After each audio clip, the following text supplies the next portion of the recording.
ఆ ఆడబిడ్డలకు శుభవార్త. జిల్లాలో ఎక్కడ తిరగాలన్నా ఆగస్టు 15 తర్వాత ఫ్రీ బస్, ఒక్క రూపాయి కూడా అవసరం లేదు.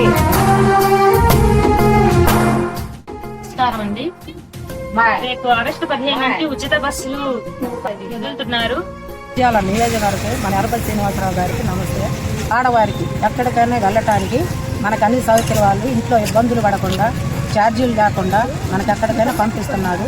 ఖర్చులు కూడిన పని, ప్రయాణం ఉచితంగా మేము ఎటైనా వెళ్ళగలం.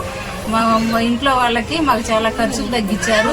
మేము ఎక్కడికి వెళ్ళాలన్నా పక్క ఊర్లో ఏదైనా జాబ్ చేసుకుంటూ వెళ్తున్నాం, మేము ఛార్జీలు పెట్టుకుని వెళ్తున్నాము. ఇప్పుడు మాకు అది సేవ్ అవుతాయి, దానివల్ల మాకు ఆర్థిక ఇబ్బందులు తగ్గుతాయి. ముఖ్యమంత్రి గారికి ధన్యవాదాలండి, లోకేష్ గారికి, కూటమి ప్రభుత్వానికి ధన్యవాదాలు.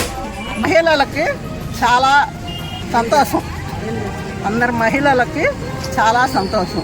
మీరు చెప్పిన పథకాలన్నీ బాగా వచ్చినాయి, అన్నీ బాగున్నాయి. ఇట్లా పెట్టినందుకు చంద్రబాబు అన్న గారికి, లోకేష్ తమ్ముడికి, మా ఎర్రపల్లి శ్రీనివాసరావు గారికి అందరికీ ధన్యవాదాలు.